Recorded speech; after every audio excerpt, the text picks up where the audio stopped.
It hits you every day, doesn't it? Just this absolute flood of news information all coming at you. It really does. Trying to sort through it all, figure out what's actually important. Hmm. It's a challenge. Yeah, it can feel like a job in itself. And that's pretty much why we're doing the deep dive and why you're here with us. Mm-hmm. We take a specific set of information today. It's a bunch of Nigerian newspaper headlines, and we try to pull out what really matters for you. Exactly. We're looking at headlines all from one day, April 16th, 2025. It gives you a snapshot, Yeah. Economy, security, politics. Yeah. It's all in there. And we've got our usual Did You Know and Today in History bits, too, for a little extra flavor. Right. So our mission today, sift through these Nigerian headlines, find the key takeaways, and give you a clearer picture of what's going on. A concise understanding of the key events and trends. Okay, so looking at the sheer number of headlines, the economy seems like the obvious place to jump in first. I'd agree. There's certainly a lot happening on the economic front based on these headlines. Definitely. I mean, right away you see some pretty dramatic stuff. Investors besiege CBX Lagos, Ibadan offices over missing funds. That sounds serious. Very serious. And then you see the next headline, Interpol joins EFCC in N1.3 TN CBEX probe. And 1.3 trillion. Wow. And Interpol? That kicks it up a notch, doesn't it? It absolutely does. International involvement like that, alongside Nigeria's own EFCC, it suggests this is potentially a massive financial issue. Makes you wonder about the regulations, the oversight. For sure. And it's not just that specific case. We also see rising cost of living pushes inflation to 24.23%. That's a number that, well, you feel directly right. Oh, absolutely. 24.23% inflation means your everyday costs. Yeah. Food, transport, basics. They're all going up significantly. Your money just doesn't stretch as far. Yeah, that really hits home. And it seems linked to bigger global things, too. The government's warning oil slumps, Trump tariffs put Nigeria's economy at risk. And manufacturers are specifically calling out the U.S. 14% tariff, saying it's having a big impact. The NMDPRA, the Petroleum Authority, it's saying the same thing. Those tariffs and the volatile oil prices are hurting Nigeria's economy. It really shows how, Nigeria is tied into the global economy. Decisions made elsewhere, trade policies like those tariffs, oil price swings, they have real consequences back home. And that 14% U.S. tariff specifically on manufacturers that could ripple through different industries, impact jobs. Exactly. Something to watch. Then there's this. Federation account allocation falls third straight month to N1.57 TN. Now, this is the money shared between federal, state, local governments, right? That's right. And when that pot shrinks for 3 months running, it means less money for public services, roads, schools, healthcare in your community, potentially less funding. So that's a key indicator of the government's financial health, basically. It is, but it's not all bleak news on the economic front. We do see some initiatives. Yeah, like President Tinubu unveiling the Leapy Play platform. That's Leadership, Empowerment, and Enterprise Program, aiming for 2.5 million jobs in 2 years. That's a very ambitious target, 2.5 million jobs. Huge. The big question for you, listening, is how will it work? What sectors? How will they actually do it? Right, because job creation is obviously key to tackling that cost of living crisis we just talked about. We also see the FedGov set to disperse over $400 meter cabotage fund. For the maritime sector. And the FG rolls out de-risking fund to empower SMEs. Small and medium businesses. Both sound like targeted support. SMEs especially are often where job growth happens if these funds get out there effectively. Yeah, if they do. The Cabotage Fund could boost shipping and related industries. The SME Fund could help smaller businesses get loans, expand, create opportunities for you. And it's not just federal action. Katsina State apparently signed a $500 meter investment deal with Genesis Energy. Wow, $500 million. And ABBA Power says they've created 350 new jobs with new prepaid meter rollout. It shows things are happening at the state level, too. Investment deals, local job creation. It's not all top-down. Okay, this next one made me pause. Lagos state government estimates Lagosians spend N14 TN to fuel generators yearly. 14 trillion naira just on generators. Just think about that. That's an incredible amount of money. Just because the public power supply isn't reliable, it really highlights the scale of the energy problem. It's a massive financial burden, obviously, but also think about the environmental impact. It screams infrastructure challenge, a huge one. Looking forward, though, there are plans for a renewable energy university. That sounds promising, right? Yeah. A move towards sustainability. Definitely forward-thinking. And there's also a collaboration with IFD, the International Fund for Agricultural Development, on a learning route on agric innovation. Boosting agriculture, food security. That seems critical too. These suggest a focus on long-term solutions, renewable energy, modernizing farming. Even the central bank, the CBN, is backing ICSAN, that's the Chartered Secretaries Institute, on a N3 billion secretariat project. Supporting the framework, maybe? Could be seen that way, strengthening institutions. And we also see marketers import 156.9 meter liters as petrol landing cost falls. Maybe some relief at the pump. Maybe. Though petrol prices, as you know, can be pretty unpredictable. True. Then we have this blunt statement from Umahi. Tinubu inherited economy on life support. That's quite a statement. Puts those job creation plans into perspective, doesn't it? Highlights the mountain they feel they have to climb. Yeah, it really does. And finally, on the economy, a lot of regulatory action.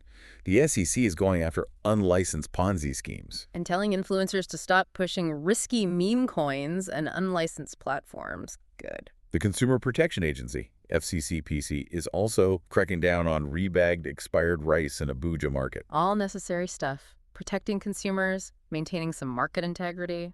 It builds trust, or tries to. Okay, that was a lot of the economy. Ready to switch gears. Let's look at security and justice. Unfortunately, plenty of headlines there, too. Yes, some concerning reports. This one is grim. Scores killed, houses razed, residents flee as armed herders invade Benue communities. Just devastating for those communities. It's a terrible recurring tragedy, that farmer-herder conflict. It needs real, lasting solutions, regionally. But then, in contrast, we have the police in Enugu saying, no Fulani herders attack in Enugu. Right. It highlights the need for clear, accurate information from authorities, especially in tense situations, to avoid fueling misinformation. The situation in Plateau State is also clearly a major focus. Plateau killings, IGP vows justice for victims of Bassa attacks. And students, Nanas, are demanding the military headquarters relocation to Plateau. That really shows the public anger, the pressure for action, doesn't it? They want a stronger security response there. Absolutely. That demand reflects deep frustration and a feeling that more needs to be done, maybe more decisively. We now have kidnappings. Gunmen abduct worshippers on Lokoja Mountain. Even in a place of worship. And 6 abducted in rivers regain freedom 11 days after. Which is good news, they're free, but the fact it happened at all. It just underscores the pervasive insecurity, sadly, affecting different regions, different aspects of life. It's deeply worrying for personal safety. On a slightly more optimistic note, the Ondo State governor says criminals are feeling the heat in Ondo. So, maybe some progress in tackling crime there. Well, any report of progress is welcome. Suggests law enforcement efforts might be having some impact, at least locally, but the national picture remains complex. Okay, shifting to law enforcement and the courts. The Nigeria police face backlash over viral cash gift video. Oof. Yeah, things like that really damage public trust, don't they? Transparency and accountability are so crucial there. And this one sounds like a soap opera. Portable escapes rearrest after release from police custody. Ah, yes, that name keeps popping up. More seriously, the EFCC is set to arraign 47 for internet fraud in Udo. So ongoing efforts against cybercrime, that affects so many people. A constant battle. Here's an unusual one. Businessman gets 4 years in prison for refusing to accept Naira as legal tender. Wow, that sends a pretty clear message, doesn't it, about using the official currency? It certainly does. On the political legal front, court reserves ruling as Ganduje challenges $413,000 bribery charges. And the court dismissed the Labor Party's case against those suspended Rivers lawmakers. These kinds of legal battles within politics are common, right? But they can have big consequences. Definitely. They shape careers, party dynamics. It's part of the landscape. Also, a Rivers magistrate compulsorily retired for truancy. Accountability in the judiciary. Important for the rule of law. And the local government autonomy issue is stalled again. Judge's absence stalls Aljon's suit against FG states. Right. And, well, this last one is just bizarre. Ekiti woman remanded for allegedly tearing boyfriend's scrotum. Goodness, Yeah. yes, that's certainly a headline that grabs your attention. Shows the sheer range of things that make the news. Indeed. Okay, moving squarely into politics and governance. We're already seeing hints of 2027. Governor McKinney says, I have capacity to be president. Not surprising. Politicians often start positioning themselves early, trying to build support, Meanwhile, President Tinubu is flagging off part of that big infrastructure project, the 65-kilometer Akwa Ibom section of the Lagos-Calabar Coastal Highway. Projects like that are key for connectivity, trade, hopefully economic growth down the line. And Senate President Akpabio is warning MBA's government agencies about not complying with National Assembly resolutions. Legislative oversight in action. Right, checks and balances. Right. The legislature holding the executive accountable. River state politics is still buzzing. The Speaker of the House, Abbas, set up an ad hoc panel for oversight roles there. And the reps also summoned some non-compliant petroleum depots, gave them an ultimatum. Seems the National Assembly is flexing its oversight muscles. But that question of emergency rule in rivers, still up in the air. The reps panel awaits briefing. It shows the legislature trying to exert influence, oversee various sectors. Rivers remains a political hotspot, clearly. Absolutely. We see Natasha rejects Agbakoba's call for out-of-court deal with Akpabio. And Governor White firing back at Tompolo, saying Fubara hasn't sought forgiveness. Doesn't sound like reconciliation is imminent. No. Seems the rift is still wide open, and personal feelings are playing a big part. Then there's party switching, or potential switching. 3 NNPP lawmakers set to join APC. And Ganduje declaring the NNPP dead, saying Kwankwaso will soon join the APC too.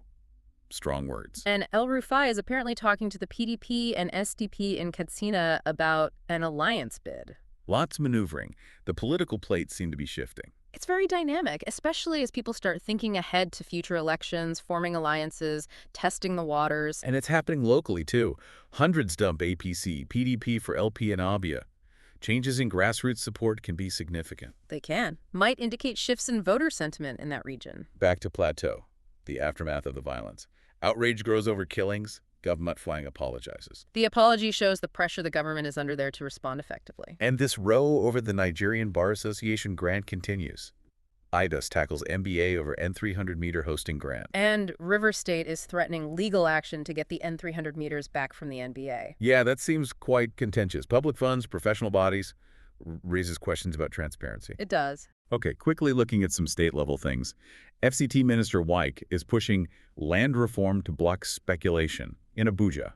Enugu State University is committing to that national goal of training 120,000 healthcare workers. Oyo Assembly wants to curb use of mobile phones across secondary schools. Interesting. And Lagos Assembly is tackling arbitrary rent hikes with a tenancy law. It shows states addressing very specific local issues. Land, health workers, schools, housing. Exactly. And Anambra is upskilling 10,000 youths with technology. That's positive. Plus, several states, Niger, Kano, Jigawa, spending big on pensioners, N43.5 BN, and Lagos paid out over N1.5 BN to 742 retirees. Investing in youth skills, taking care of pensioners, both really important for social well-being and the economy. Anambra is also cracking down on illegal tax collectors, hoodlums, and Ekiti's governor, Oyebanji, engaged an airport manager and released more money for pensioners' gratuities. Just shows the day-to-day work of state governments trying to improve governance and services. Right. Let's touch on social and health issues. Worryingly, Lassa fever claims 5 lives in 1 week as cases surge across 6 states. That's a serious public health alert. Needs a strong response. We also see NIMET workers protest 6-month salary arrears. NIMET is the meteorological agency, right? Yeah. Impacts weather forecasting. Yes. Potentially essential services affected if staff aren't paid. And tragically, a firefighter critically injured while fighting fire outbreak in Onitsha. A stark reminder of the risks first responders face for us. Absolutely. On a more positive environmental note, 1.7 million kilograms solid waste removed from Ogoni creeks by HYPRP. That's good progress in the Niger Delta cleanup. A long road, but an important step. And we mentioned Enugu University aiming for more healthcare workers. That fits here too, strengthening the health system. A vital goal. Okay, now for some other notable items, just quick mentions. A reminder, Easter, Friday, Monday are public holidays. Useful information. Christian Chiku's son says they'll petition NFF over dad's unpaid wages. Sports administration issues there. Some nice news. Air Peace elevates 2 pilots. And Meccano Motors rewards Miss Nigeria with a Changan car. Okay. And sadly, assurance that former Governor Olenloyo will get befitting state burial, according to Governor Makande. Paying respects. It's a real mix of stories, isn't it? It really is. Which brings us to our Did You Know section. I like these. Did you know Easter might be named after an Anglo-Saxon goddess, Eostre? Associated with spring, fertility. Yeah. Yeah, it's fascinating how traditions blend and evolve from older pagan roots sometimes. Right. And Lego comes from the Danish legot, meaning play well. Simple, perfect name for it, really. It captures exactly what it's about. It does. And finally, today in history, April 16th, 1912, Harriet Quimby became the first woman to fly the English Channel. An amazing achievement. A real pioneer in aviation. Though tragically, she died in a crash later that same year, very young. A sad end to an inspiring story. And the Charles Dickens quote for today: "A very little key will open a very heavy door." I like that. Small actions, big impact, potential in unexpected places. Yeah, it makes you think. So, looking back at all these headlines from just one day, wow, it's a really complex picture of Nigeria, isn't it? It really is. You've got these significant economic worries, inflation, funding gaps, the CBEX probe. But also those hopeful initiatives, the Yield Up Job Platform, investment deals, the SME funds, And the security issues, which are clearly persistent and devastating in places like Benue and Plateau, alongside kidnapping concerns. and the politics. Very dynamic, lots of maneuvering, party shifts, legal challenges, especially in rivers. Plus the social issues, Lassa fever, workers' pay, environmental cleanup, it all feels incredibly woven together. Totally interconnected. Economic stress can definitely fuel social problems or political tension. Insecurity obviously hits the economy. Exactly. They're not separate boxes. It's a whole complex system. Well, this deep dive, like always, is really just scratching the surface. We hope it's given you, our listener, a clearer sense of some key things happening in Nigeria on that day. And if anything specific caught your attention, we definitely encourage you to dig deeper yourself. There's always more to learn. Absolutely. Our goal is just to provide that snapshot, those key insights. So here's a final thought for you to chew on. Thinking about everything we've touched on, the economy, security, politics, social issues, is there one single underlying theme or maybe one core challenge that you think most significantly shapes Nigeria's future right now? That's a big question, something to really mull over. What's the linchpin holding things back, or the key that could unlock progress? Exactly. Something for you to think about. It definitely invites reflection on the fundamental forces at play. And on that reflective note, we'll wrap up this deep dive. Thanks for joining us. We hope you'll join us again next time as we continue exploring complex topics and trying to make sense of the world around us.